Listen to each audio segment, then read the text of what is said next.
बसायचं? तुम्ही इथे तुम्ही कुठे बसणार? इथे अरे बापरे, तुम्ही स्टेप्सवर बसता. हो, पण असंच फॉर्मॅटच असा आहे. युजली इकडे आणखीन एक गडी असतो, त्याचं नाव आहे अमेय कदम आणि तो फोटोग्राफर आहे. तर तो तुमचे यावेळेस फोटोही घेतो, एक पॉलिटिकल गडी आहे पोर्ट्रेट. कुठे पण? तर तो गेलाय गोव्याला. अरे बापरे. तो एक आमचा ट्रॅव्हल शो पण करतो, तर त्याचं शूट तिथे चालू आहे आता. ह्या सगळ्याच्या मध्ये आदित्य जो आमचा DOP आहे तो अमेयच्या जागी आता फोटो काढेल तुमचे काही. तर please don't get bothered by it. No, I do get bothered, but camera is my best friend. आपण डिरेक्टली विषयाला हात घालूया. प्लीज. थोडं संयमी वागणं बघितलंय कायम. असं जसं युजली पॉलिटिशियन्सला राग येताना बघितलाय किंवा खूप आनंद होतानाही बघितलाय, त्या दोन्हीच्या मध्ये काहीतरी एक संयमित वागणं आहे कायम, असं एक फिलिंग येतं. आणि दुसरं, मी एक भरपूर इंटरव्ह्यूज ऐकलेत ज्याच्याबद्दल व्हायलन्सबद्दलही तुमचं मत खूप स्पष्ट आहे ह्या सगळ्याबद्दल. पण मग आयुष्यात पहिल्यांदा व्हायलन्स कधी अनुभवला होता, वन ऑन वन अनुभवला आहे का? मी हे तुमचं सगळं बोलणं पहिलं कट करून माझ्या नवऱ्याला पाठवणार आहे आणि माझ्या मुलांना पाठवणार आहे. कारण का आपली आई आणि बायकोस मध्ये खूप संयम आहे. पब्लिक म्हणून तर आम्ही हा इंटरव्ह्यू घेतोय की आता प्रायव्हेटली सांगत नाहीये ते. पण मला आठवतंय की माझ्याकडे मी एक लाईफ कोच आहे मला, आणि तो लाईफ कोच गमती मला शिकवत असतो, ज्या ॲक्च्युली बाय ऑब्व्हियस आहेत, पण कधीतरी कोणीतरी आपल्याला बाहेरच्यानी ते पॉइंट आउट केलं की आपल्या लक्षात येतं, अरे हो, की हे किती सोपं आहे. तर I have always had a life coach, आणि गेल्या म्हणजे 5-7 वर्षामध्ये. आणि त्याच्यातून गमतीचं असं असतं की त्या सिच्युएशनमध्ये तो लाईफ कोच आठवला पाहिजे. It's that moment. एरवी लाईफ कोच खूप छान वाटतो, आणि त्यांनी मला एक खूप छान वाक्य शिकवलं त्या लाईफ कोचनी. PER. P म्हणजे पॉज, E म्हणजे इव्हॅल्युएट, आणि R रिस्पॉन्ड, नॉट रिॲक्ट. आणि जेव्हा मी हे करायला लागले, I started it as a game, की आता ही सिच्युएशन आहे, सुप्रिया PER. आणि मग माझी मुलांनी एक दिवस मला, mom why didn't you do this when we were young. म्हटलं आता तेव्हा PER नव्हतं आयुष्यात, आता झालं. त्याच्यात अनुभव असेल, त्याच्यात आलेल्या जबाबदाऱ्या असतात, आणि अर्थातच वय. म्हणजे आत्ता मला असं पण I have very few regrets in my life, by the way. ठीक आहे, हो गया. आणि mistake is the first time is not a choice. ती चूक होते, आणि मी आजही रोज चुका करते. हे मी अतिशय प्रांजळपणे कबूल करते. आजही माझ्याकडून चुका होतात, रोज होतात, एखादी होतेच. पण नंतर आपल्याला वाटतं, अरे आपण हे नव्हतं करायला पाहिजे. आपण स्वतःला सांगायचं, if you repeat it, it's a choice. म्हणजे ती चूक परत करता म्हणजे तो तुमचा चॉईस आहे ना. पण व्हायलन्सबद्दल जर का स्पेसिफिकली, कारण राग हा त्यातला खूप महत्त्वाचा भाग आहे संयमामधला, की राग आवरणे. आणि रागाचंच परिवर्तन युजली व्हायलन्समध्ये, म्हणजे रागाचं अनेक गोष्टींचं होतं, ग्रीडचं पण होतं, सगळ्याचंच होऊ शकतं. पण मला ग्रीडचा प्रॉब्लेम हां, पण रागाचं परिवर्तन व्हायलन्समध्ये म्हणजे तो शाब्दिक असेल, हो शाब्दिक, तो फिजिकल असेल, काही अनेक वेळा मी प्रेशर कुकर सारखी असते. I am a pressure cooker. म्हणजे ते कधीतरी झालं की कटकन आता ते शिट्टी सुट्टी की I am back to normal within 3 minutes. माझा तो 3 मिनिटाचा खेळ, it's like a pressure cooker, पट. And I never hold. मी by nature I am like that. आणि माझा मेंदू जन्मताच तसा आहे. तो काय, मी PER मी स्वतःला ट्रेन करते आता माझ्या मेंदूला. आणि त्याचं खूपसं क्रेडिट कॅमेराला आहे. त्याचं कारण म्हणून मी म्हटलं, camera is my best friend. मी घरातून बाहेर पडले की माझ्या मेंदूत चालू असतं की कुठला तरी कॅमेरा हा आपल्याबरोबर आहे. आपण जर चूक केली तर ती एकटी सुप्रियाची चूक नाही, कारण का सुप्रिया एकटी सुप्रिया नाही आहे.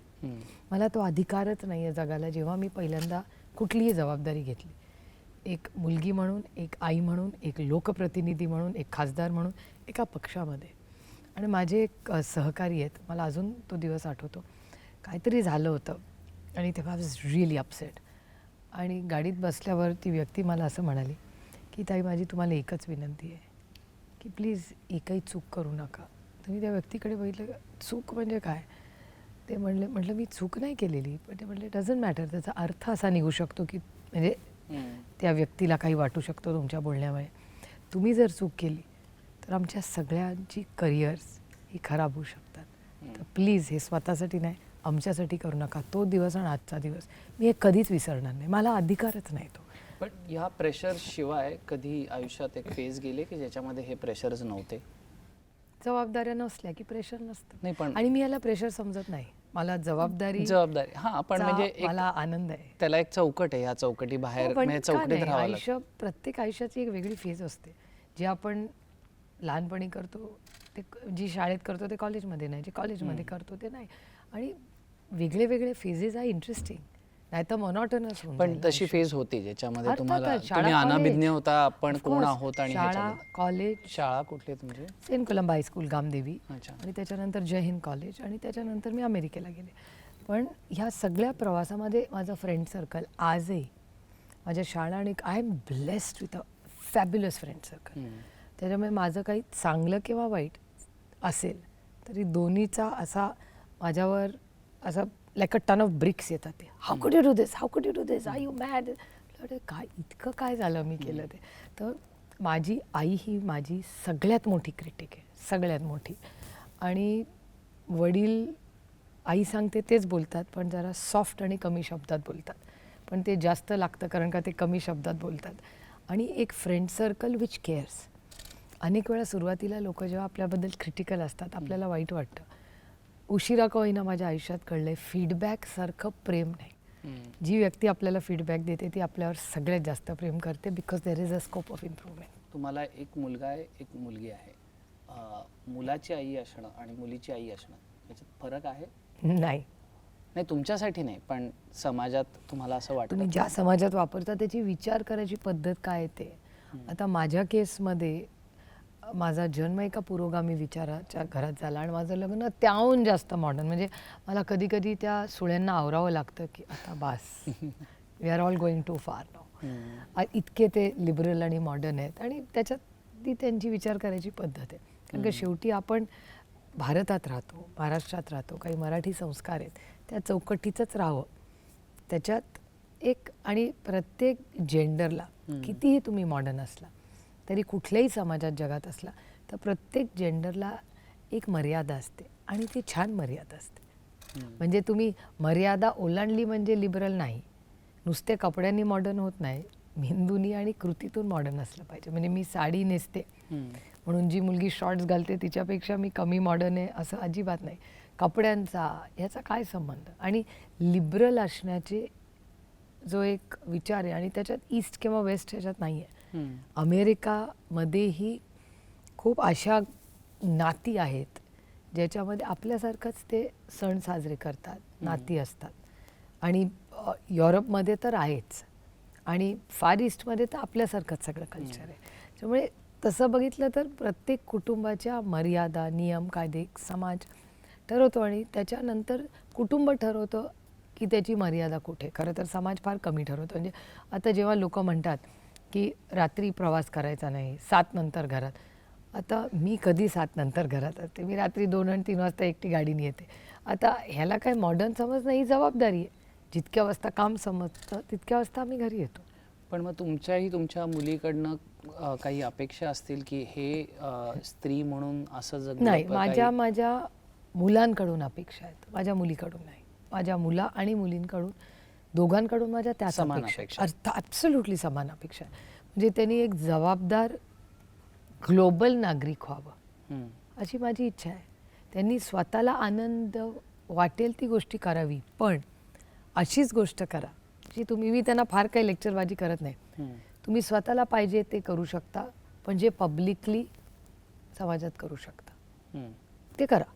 मग त्याच्यात पटकन मर्यादा. म्हणजे दाराआड काहीतरी वेगळं आणि समोर वेगळं हे. असं नाही, जे जी गोष्ट तुम्हाला दाराआड करावी लागते ह्याचा अर्थ ती चूक आहे. सिम्पल. म्हणजे आणि माझी अट माझ्या मुलांना एवढीच आहे की नो टू ड्रग्स. म्हणजे ड्रग्सबद्दल there is no compromise, there is no discussion. आणि आम्ही अँटी टबॅको स्वतःच आहे. त्याच्यामुळे माझ्या मुलांना माझी एकच अट होती की तुम्ही कुठेही जा, काहीही करा, कुठल्याही फ्रेंड सर्कलला भेटा, पण अर्थातच अशी कुठली गोष्ट करू नका जी तुम्ही पब्लिकली करू शकत नाही, एक. आणि दुसरी गोष्ट की ड्रग्स आणि tobacco is a complete no. आपल्या फॅमिलीत कॅन्सरचा इतिहास आहे, तुम्ही त्याचे रेपरकशन डोळ्यांनी पाहिलेले आहेत. त्याच्यामुळे ते करणं का गरजेचं नाही आहे हे तुमच्यासमोरच उदाहरण आहे, एक. आणि दुसरं, drugs is absolutely a no. त्याच्याबद्दल काही चर्चाच आमच्या घरात अलाउड नाही. तुमचे जे काही मित्रमंडळी आहेत किंवा जवळची लोक आहेत तर त्यांच्या ह्या प्रकारचे जे समजा विचारात मतभेद असतील, म्हणजे कोणी सिगरेट स्मोकर असेल आणि तर मग त्या गोष्टीशी काय कसं डील करणार? नाही माझी आणि म्हणजे तुम्हाला एक गंमत म्हणून सांगते, माझे एक फ्रेंड आहेत, त्यांना एक पर्टिक्युलर सिगरेट हवी होती. ती सदानंदनी आम्ही एकदा परदेशी गेलो होतो, खूप 5-10 वर्षाची, विजय लहान होता तेव्हा आम्ही ती सिगरेट सदानंद त्याच्या मित्रासाठी सांगितली होती म्हणून ते ड्युटी फ्रीमधून सदानंद विकत घेत होता. विजय सुळेंनी इतका मोठा तमाशा तिथे त्या ड्युटी फ्रीमध्ये केला की म्हणजे असं लोळून रडून चिडून की मी हे आता हातातून काढून टाकणार आहे, मी फोडून टाकणार आहे, you cannot pay for this, एक you are killing your friend. Like we are killing our friend, how are we killing our friend? तुम्हीच आम्हाला शिकवलं आहे की smoking is injurious to health. जर इंजुरियस आहे आणि तुमचे ते चांगले फ्रेंड्स आहेत तर तुम्ही एनकरेजच कसं करता? मी तुम्हाला हे बिल भरू देणार. इतका मोठा तमाशा त्यांनी त्या ड्युटी फ्रीमध्ये केला की ॲक्च्युली वी कॅन्सल्ड इट. आम्ही त्या सदानंदनी तो सिगरेटचा डबा ठेवला आणि आम्ही निघून आलो तिथून. इतका मोठा.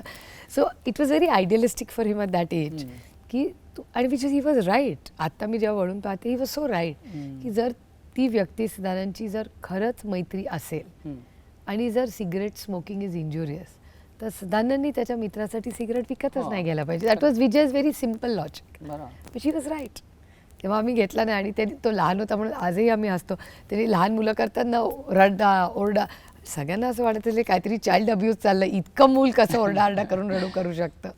पण त्यांनी ते केलं आणि तो दिवस आणि आजचा दिवस आम्ही ड्युटी फ्रीमध्ये एक तर आम्ही परदेशी खूप कमी जातो आणि गेलो तरी दिस इज अ नो.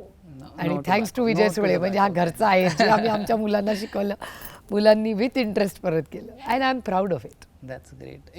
एक छोटा आणखीन एक त्याच्याशी निगडीत प्रश्न आहे. आता सिगरेट आणि ड्रग्स हे तर आपल्याला सायंटिफिकली माहिती आहे की त्याचे प्रॉब्लेम काय. आता मॉरॅलिटी डिफाईन होत चालली आहे खूप, पण कोणाला हक्क असला पाहिजे मॉरॅलिटी डिफाईन करायचा? माझ्या मुलांची मॉरॅलिटीची मर्यादा मी घालून दिलेली आहे. 21 वर्षाचे ते दोघं झाले जे आहेत. आता त्यांच्यावर जे संस्कार करायचे ते माझे माहेर सासर, माझी मुलं त्यांच्या आत्याच्या खूप जवळ आहेत. तिन्ही म्हणजे माझे दोन्ही बाजूचे आजी आजोबा, आत्या, काका, मामा, मावशी, we are a very close family आणि आई वडील, म्हणून आमची कर्तव्य आम्ही केलेली आहेत. आता त्या दोघांच्याही मॉरॅलिटीमध्ये रेवती 26 वर्षाचे, विजय आता एक महिन्याभरात 23 वर्षाचे होईल.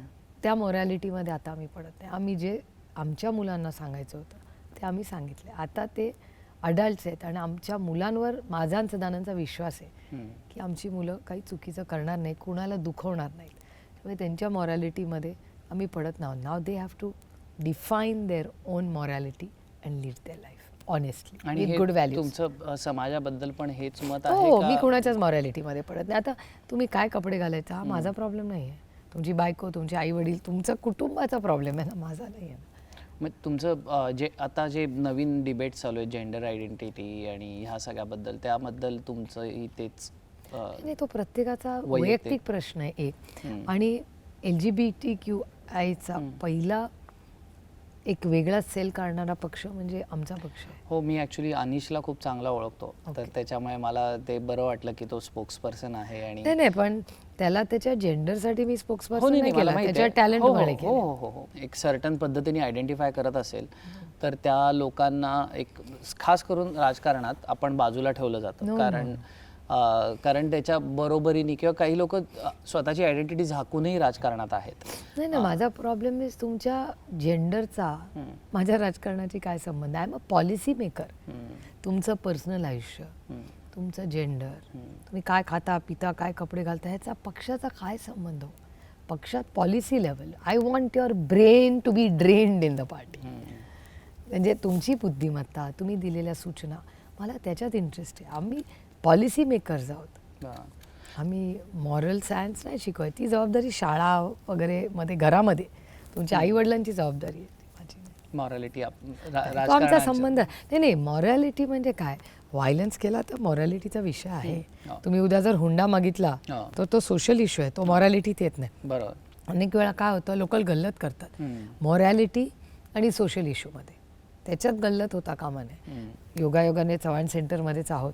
चव्हाण सेंटरमध्ये अनेक सिनेमे मी ह्याच ऑडिटोरियममध्ये आम्ही येणार होतो पाहिलेले आहेत. त्याकडे. तुमची कलासक्तीबद्दल काही फार ऐकलं नाही, म्हणजे आम्हाला मला माहिती आहे वैयक्तिक लेवलला, पण नाही, मी खूप सिनेमा थिएटर बघतेच अर्थातच. सिनेमा बघता हो हो, अजूनही मी खूप सिनेमा बघते. आता वेळ कमी मिळतो हा भाग वेगळा, पण आता थिएटरमध्ये जाणं होत नाही. आय एम OTT ॲडिक्ट ना, त्याच्यामुळे जेव्हा वेळ मिळेल तसं. आणि काय बघताय खूप सध्या? स्वार्थी येते की म्हणजे गुड सिनेमावाला कधीच माझ्यासारखा सिनेमा बघत नाही. तो थिएटरमध्येच बघतो आणि तो पूर्ण सिनेमा बघतो, आवडला नाही आवडला तरी. त्याच्यामुळे I am not a good loyalist to पण सिनेमा. आता सध्या काय बघताय तुम्ही? आता तर काहीच बघत नाही मी. आता रोज आता TV चॅनल्सच बघते आणि त्याच्यावर होणाऱ्या एक सिनेमा चालू आहे आता. ब्लॉकबस्टर. ब्लॉकबस्टर. पण इट्स अ थ्रिलर ब्लॉकबस्टर. पण I see a lot of मी OTTsवर खूप नेटफ्लिक्स आणि ॲमेझॉनच्या खूप गोष्टी बघते. म्हणजे काही हिंदी बघते, काय म्हणजे I hate to admit, I should actually hate it, but एक मी महिला असूनही असं लोक मला जज करतात अनेक वेळा, सांगतात तुम्ही कसं असं बोलू शकता. But it is my favourite TV serial. Mirzapur is my favourite TV serial. Interview मध्ये ऐकलं होतं. I absolutely love Mirzapur. आणि इट्स पण जस्ट हे कॉन्ट्राडिक्शन आहे ना, म्हणजे एकीकडे माझ्या तुम्हाला personality कारण व्हायलन्स आवडत, पण may be that's your guilty pleasure. मी त्याच्यावर इट्स नॉट येणार माय होतो. Guilty pleasure. That's not how I am completely against guns. मला मुन्नाचं बोट कापणारा सीन वगैरे तसलं काय मला आवडत नाही. ती गाडी चाल, that's not the violence I like. It's just an excitement of what is gonna happen. It's not like, म्हणजे मला त्याच्यातलं काय आवडतं, the game is you don't know what's gonna happen and it keeps you on your toes. अरे हे झालं, अरे ते झालं, ते झालं. आता जशी परिस्थिती आहे I am not sure of that. आता ते खूप जुएनाइल झालेलं आहे महाराष्ट्राचं. Unfortunately political rhetoric is no more that aggressive policy making. पण on I'll give you the flip side of it. म्हणजे डिझनी वर्ल्ड वर्सेस ताडोबा जंगल. That is the contrast. That's why I like Mirzapur, because something unexpected happens. Disney वर्ल्डमध्ये you know what is going to happen next. While in Tadoba, I like the game in it. की the suspense of waiting for the tiger. 6-7 तास थांबावं लागतं. अरे आवाज आला, आला का टायगर, एक पक्षी उडला, आला का टायगर. आणि तो एक लाईव्ह मोमेंट असतो तो वाघ बघण्याचा. आणि मग तो जातो, थांबतो, पाण्यात खेळतो. दॅट्स युअर लक. आणि कधी कधी असे अनेक दिवस जातात. 3-3 दिवस मी ताडोबाला राहिले आणि मी शेपूट काय, डोळा काय, त्याचं काही पाहिलं. I am quite lucky about that. मी एकदाच गेलोय आणि मी दरवर्षी जाते. अच्छा, मी जंगलात. I hate on any other holidays. कारण का एकतर तिथे फोन चालत नाही आणि इट्स अ फोकस्ड एफर्ट. तिथे ना शॉपिंग आहे, ना लंच आहे, ना डिनर आहे, कुछ नाही. वाघ बघायला जायचं. आणि मी फुल डे पास घेऊन जाते. त्याच्यामुळे मी 5:30-6ला एकदा जंगलात गेले की मी अंधार, म्हणजे तो सनसेट का होतोय, चांद डुबेगा नाही जसं गाणं आहे ना, तसं मला वाटतं सूर्य नॉट डुबो. हे सगळ्यात तुमचं वैयक्तिक आपण म्हणत समाधानासाठी ज्या गोष्टी करतात त्यापैकी आय लव्ह इट. म्हणजे जंगलात जाऊन तासन तास वाघाची वाट बघणार. आणि मी दुसऱ्या प्राण्यांमध्ये फार इंटरेस्ट नसतो मला. बाकी सगळे म्हणतात ना, oh how silly you are. मलाही आवडतं ना, I am gone for the tiger chase. आणि मी कधी फोटो काढत नाही बघितलेल्या वाघांचा. I want it's that moment is for me. त्या एक सिनेमा आहे वॉल्टर मिटी नावाचा, त्याच्यामध्ये तो मोमेंट, तसा सिमिलर मोमेंट आहे की तो स्नो लेपर्ड बगचा फोटो काढायला एक जण गेलेला असतो आणि तो त्या आजूबाजूला माणसं बसले आणि तो कधी फोटो काढणार. आणि तो शेवटच्या क्षणी म्हणतो की if there is one beautiful moment that I see I think is the most beautiful moment, I keep it for myself. Absolutely. तो लोकांबरोबर शेअरच करावा असं वाटतं. म्हणजे माझी मुलं, माझा नवरा नुसतं खटखट खटखट खटखट करत असतात. They are obsessed by taking pictures of the tiger. आणि मला अजून आठवतं की माया बिफोर शी अटॅक्ड समबडी, मी ताडोबातच होते, माझी गाडी होती ओपन जीप, तिथे रेवती बसली आणि ती माया इतक्या जवळून माझ्याकडे गेली आणि Revathi keep saying mamma you don't do that. So I said क्या कर लेगी, at the most she will attack, उससे ज़्यादा क्या हो सकता है. अँड मला भीती नाही वाटत जंगलात, कधीच वाटत नाही. म्हणजे even when I see a leopard tiger, मला भीती नाही वाटत त्याची. It's too exciting for me. What are other guilty pleasure? हे गिल्टी प्लेजर नाही, हे नुसतं प्लेजर आहे. पण इज देयर एनी जंगल जाणं, आय मीन जंगलात जाणं is my ultimate best holiday in the world. म्हणजे त्याच्यापेक्षा जास्त मला आनंद. Of course I am a beach person. माझ्या मुलांना जाऊन it's a great activity also with the children. Automatically you spend time with each other. त्याच्यामुळे द वॉटर, माझ्या आईवडिलांनी मला लहानपणापासून दरवर्षी गोव्याला नेलं आहे, काश्मीरला नेलं आहे. त्याच्यामुळे these are the only 2 holidays with it. Mahabaleshwar, Goa, Kashmir. मला दुसरं काही जगातलं दाखवलं नाही. काश्मीर काढलं तर आमचं आयुष्य सेमच आहे हो, त्याच्यामुळे माझं सगळं आयुष्य 3 जागात, म्हणजे त्या तिन्ही जागात मला डोळे बंद करून सोडलं तर आय फाइंड माय वे. इतके वर्ष आम्ही त्या 3च ठिकाणी गेलेलो आहे. आणि फूड, हां I can live, eat, drink, think, food, books, music, cinema, theatre. Music I love theatre. म्हणजे मी न्यूयॉर्कला जेव्हा जाते आता अनेक वर्षात दुर्दैवाने, that life is history, that was a life that I had. पण मी जर न्यूयॉर्कला गेले तर मी आधी माझे सगळे रेस्टॉरंट्स आणि ब्रॉडवेचं बुकिंग करणार. हॅमिल्टन पाहिलं तुम्ही? Absolutely, Amazing. ॲब्सोल्युटली. वा, वा. I just love Hamilton, I love it. आणि मला परत परत बघायला आणखीन एक्साइटमेंट वाटते, कारण का एकदा मी पाहिले, नंतर काही नाटकं सदानंद आणि मी एकत्र पाहिली, आणि नंतर आमच्या मुलांना आम्ही ती दाखवली. So there are so many places जी आम्ही वेगवेगळ्या वयात वेगवेगळ्या पद्धतीने पाहिली. आणि इट वॉज इंटरेस्टिंग की अनेक वेळा माझ्या आईवडिलांनी माझ्या मुलांना ती परत दाखवली. So 3 generations and sitting and watching. So it's very very exciting. इथे महाराष्ट्रात आता नाटक बघणं अवघड जातं. नाही, मी जाते. मी आत्ता 4 चौघी अच्छा, काही महिन्यापूर्वी पाहिलं होतं. Okay.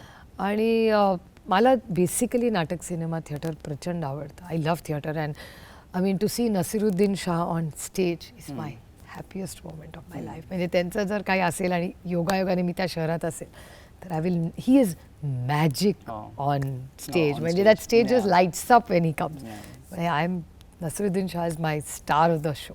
थोडंसं एक म्हणजे प्रत्येक समाजातच एक धर्मांधळेपण असतं आणि त्याच्यामुळे आपण काही गोष्टी मानायला लागतो. म्हणजे धर्माचा विरोध नाही, पण त्यातला जो एक आपण आंधळेपण एखादी आहे. गोष्ट असे की हां. आपली आजीनी केलं, पण आईनी म्हणून केलं, केलं आपण करतो. करेक्ट. पण त्याच्यामुळे सायंटिफिक टेम्परामेंट हे अत्यंत क्रुशल ठरतं. तुमच्या लेखी त्याला किती महत्त्व आहे आणि तुमच्या घरात सुद्धा त्याला नाही नाही, माझ्या फॉर्च्युनेटली माझी आई आणि सासू दोघी असल्या बाबतीत त्या स्वतः लिमिटेडली रिच्युअलिस्टिक आहेत एक तर.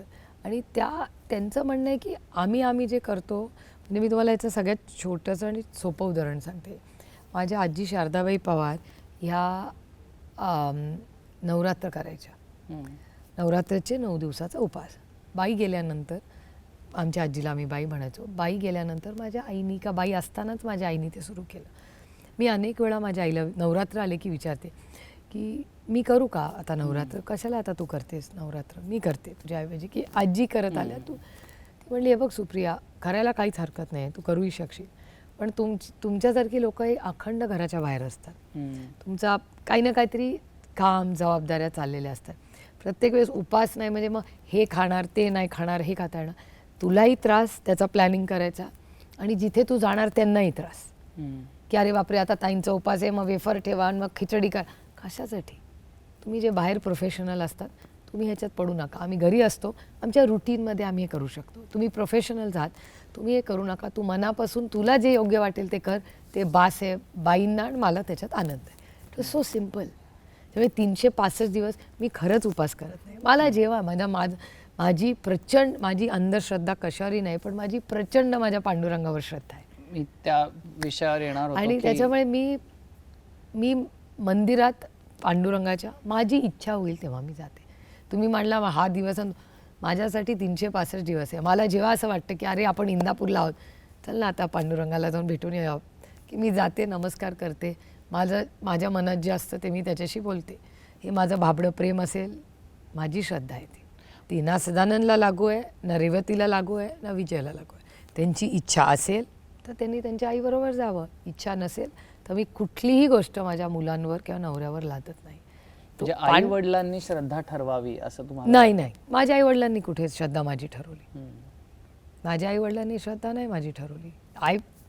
पांडुरंगाचं आणि माझं नातं हे माझ्या आई वडील, कुटुंब, समाज याच्यात कुणाचाही रोल नाही. ते माझं नातं, ते कसं जमलं हे आमच्या दोघांमध्ये आहे. म्हणजे स्पिरिच्युअलिटी वैयक्तिक आहे and it's private. I don't want anybody in the middle of it. ते माझं आणि माझ्या पांडुरंगाचं नातं आहे. म्हणजे माझ्यासाठी वैयक्तिक लेवलला श्रद्धा ही कलेत आहे. म्हणजे ती तुमची आहे, करेक्ट. त्याच्यात जसा म्हणजे आपण म्हणत देवत्व सापडतं तसं दुसऱ्या कशात नाही सापडत.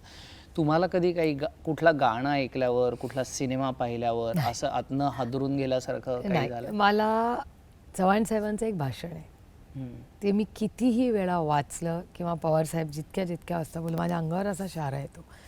आणि ते मला माझं इमोशनल जर्निंग होतं. आत्ताही मी तुम्हाला आता बोलते, चव्हाण साहेब उजनीच्या धरणाच्या इथे आले होते त्याच्या उद्घाटनासाठी.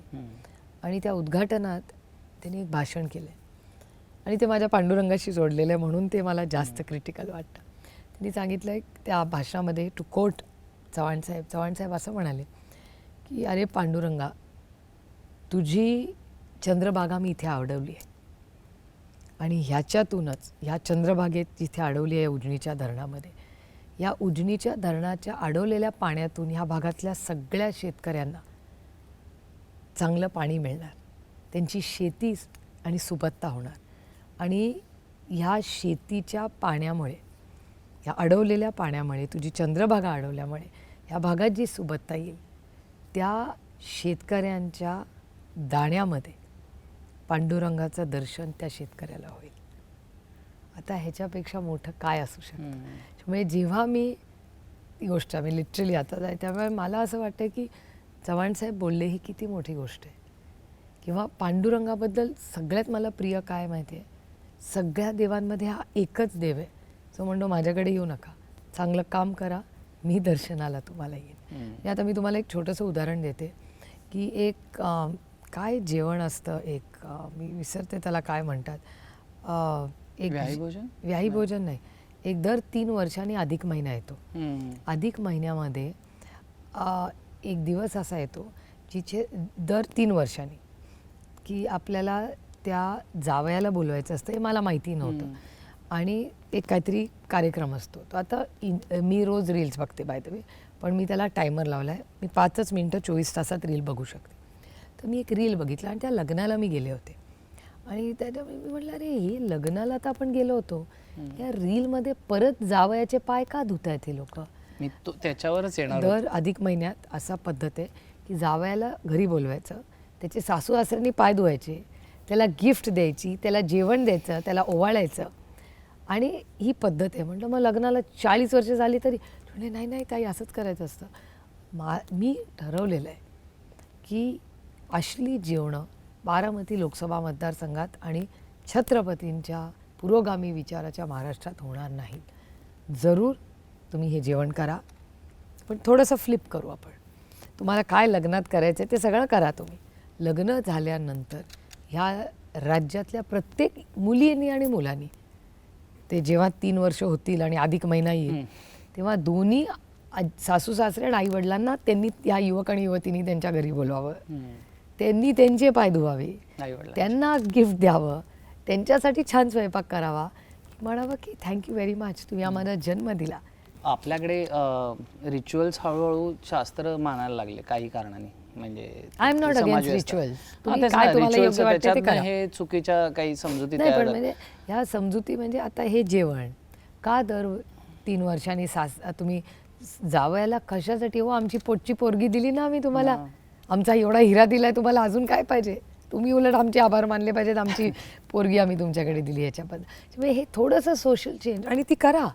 मला त्या पद्धतीबद्दल काय प्रॉब्लेम नाही. त्याच्यातला जो जेस्चर आहे, रिस्पेक्ट, तुमच्या आपली संस्कृती काय कुठली. म्हणजे तुम्ही वेस्टर्न वर्ल्डमध्ये गेला तरी सिलेक्टिव्हली आपण वेस्टर्न आणि ईस्टर्न वर्ल्डच्या गोष्टी घेतो, काही फार वेगळ्या गोष्टी नाही आहेत. मोठ्यांचा सन्मान करणं हे कुठल्याही एका चांगल्या वैचारिक समाजाचा अविभाज्य भाग आहेच ना. आणि म्युझिकमध्ये सगळ्यात आवडीचं शैली किंवा आहे म्हणजे आता लहानपणापासून घरामध्ये हे ऐकलंच आहे. पंडितजी वगैरे आमच्या घरात यायचे, सगळ्यांचे शोज आमच्या दिल्लीच्या घरात, मुंबईच्या घरात, सगळ्यांचेच कौटुंबिक संबंध बारामतीला. त्यामुळे सिनेमा, थिएटर आणि म्युझिक हे सगळं बघूनच लहानाची मोठे, म्हणजे आमच्या घरात काय बेबीसिटर नव्हता माझ्यासाठी. त्याच्यामुळे साहित्य संघला जा, रवींद्र नाट्य हे नाही, जुनं होतं ते शिवाजी मंदिर, तिथला बटाटा वडापासून झोप येईस्तोवर आईच्या मांडीवर झोपून ते नाटक बघणं, ह्याच्यातूनच मी लहानाची मोठी झाली आहे. माझ्या आईचा सगळा स्वयंपाक ऑल इंडिया रेडिओच होतं. ते रेडिओ चालायचं आणि आई स्वयंपाक करायची आणि आम्ही तिथे अभ्यास करायचो. त्यामुळे ही सगळी ती गाणी किंवा आजही आजचे नवीन एवढे टॅलेंटेड लोक आज आहेत जे मिक्स म्युझिक करतात. ऑल माय पर्सनल फ्रेंड्स ऑल्सो फॉर्च्युनेटली. एक गाणं जर चूज करायचं असेल, म्हणजे हे आपण असं म्हणत, आम्ही समजा प्लेलिस्ट बनवली सगळ्या राजकारण्यांची, तर एक गाणं त्यात तुम्हाला द्यायचं असेल की हे त्याच्यात नक्की माझ्या बाजूने, म्हणजे विच डिफाईन्स यू. मासूम मासूम. क्लिअरली तो अल्बमच आवडतो. अल्बम, आणि त्याच्यातलं मोस्ट ऑब्वियस गाणं. हां, तुझसे नाराज नहीं है जिंदगी. Of course. Absolutely right. तुझसे नाराज नहीं जिंदगी है रानों में. That doesn't mean I have to resonate with it, but you know why I resonate with that song? एक तर it's a beautiful song. खूप आणि सुंदर. आणि आत्ताच्या ही जनरेशनची सगळी मुलं मला ऐकतात ते गाणं. का ते गाणं आवडतं माहिती आहे? कोविडमध्ये ना मला कधीच I can never forget that thing. A friend of mine had sent it. I clearly remember that WhatsApp. एक वडील होते, it was clearly a labourer moving out of Mumbai, आणि त्याची एक बॅग होती. त्या बॅगवर त्याचं मूल झोपलं होतं. He was pulling that bag. चेहरा दिसत नव्हता. त्या वडिलांची पाठ होती, ती एक स्ट्रोली टाईप बॅग होती, त्याच्यावर ते मूल झोपलं होतं, आणि त्याच्यात लिहिलं होतं तुझसे नाराज नाही जिंदगी हैरान हूँ मैं. That is that moment and it's stuck in my head. म्हणजे ते गुलजारजींनी काय म्हणून गाणं लिहिलं असेल. अद्भुत लिहिलंय. अनबिलिव्हेबल. आणि ते किती ठिकाणी बसतं कधी कधी. It's a sad song because by nature I am not a sad or a person. I am a very happy person. But that's a really good recommendation. आता एक I love it. And if you want another one is, which again actually I absolutely love. तुम जो कह दो तो आज की रात चांद डूबेगा नहीं रात को रोक लो. अमेझिंग गाणी आणि खूप अमेझिंग रेकमेंडेशन. आमच्या प्रेक्षकांना ह्याच्यातलं तुझसे नाराज नाही जिंदगी हे 100% माहिती आहे, कारण खूप तरुण मुलं बघतात शो. love तर पण दुसरंही गाणं तितकंच प्रगल्भ आहे, आणि सेम परत लिखाण त्याचं इतकं सुंदर आहे की on a lighter note, if you want for the youngsters, मी जावेद साहेबांना नेहमी चिडवते, म्हणून I am telling you this anecdote, की मी शबानाजींना नेहमी चिडवते की Javed sahab and we were fortunate enough to work together. I really lucky. Mean of course Gulzar sahab is somebody we all grow up, and त्यांच्यावर काम करायची संधी नाही मिळाली, पण त्यांना भेटण्याची संधी अर्थात मिळाली अनेक वेळा. पण आय वॉज सो लकी की जावेद साहब आमच्यावर MP होते, त्याच्यामुळे त्यांच्याबरोबर अशा गप्पा गोष्टी, आणि his personality is very gregarious, त्याच्यामुळे ते खूप गमती जमती सांगतात. आणि मी त्यांना आणि शबानाजींना एकदा चेष्टेने विचारलं होतं की शबानाजी, असं कधी होतं का तुमच्या आयुष्यात की तुम्ही कुठेतरी शूटिंगला गेला आहे आणि एक चिठ्ठी आता किंवा कुठेतरी पर्समध्ये जावेदजी साहेबनी तुम्हाला एक नोट लिहिली. She said not at all Supriya, don't even think that way. कारण का त्यांचं एक गाणं, एक लडकी को देखा तो ऐसा लगा खिलता गुलाब. I always tease Shabanaji, I said do you get such love note? She said not at all. ते फक्त पेड काम आहे. ते फक्त पेड आहे. नाही म्हणजे गंमत.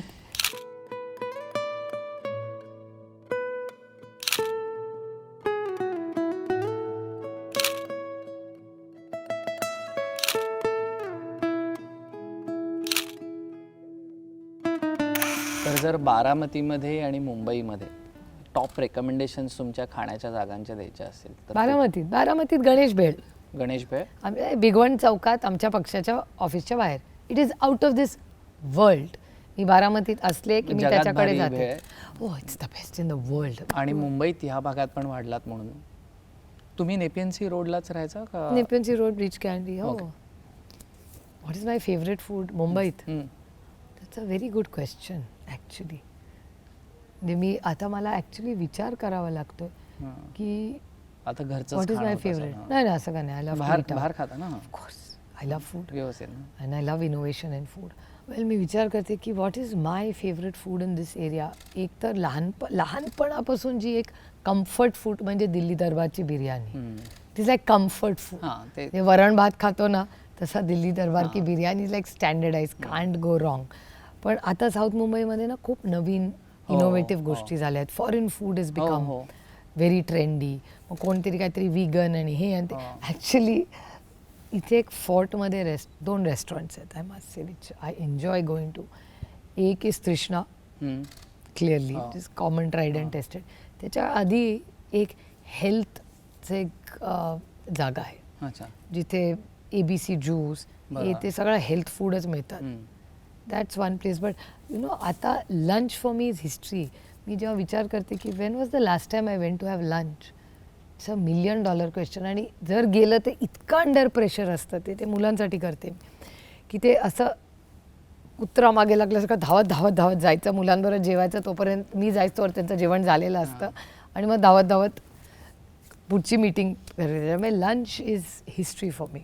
म्हणजे मला आठवत पण नाही की when was the last time I had lunch. Top of your head without thinking much एक क्युझिन जे मराठी नाही आहे, कारण काय ऑब्व्हियसली आपण सगळे म्हणणार की मराठी जेवण सगळ्यात आवडतं. My favourite food of like this Mag Street Cafe caramelised feta cheese pizza okay great and avocado salad.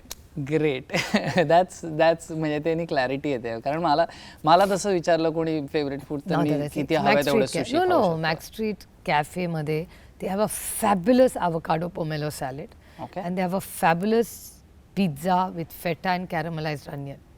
Out of this world. Guilt म्हणजे याच्यापेक्षा ग्रीड असूच शकत नाही माझ्यासाठी. It's ultimate cheating. ग्रेट. आता जेवढ्या प्रिसिजननी तुम्ही सांगितले तर आम्हाला बहुतेक आता शूट संपल्या जाऊन खायला लागेल. प्लीज.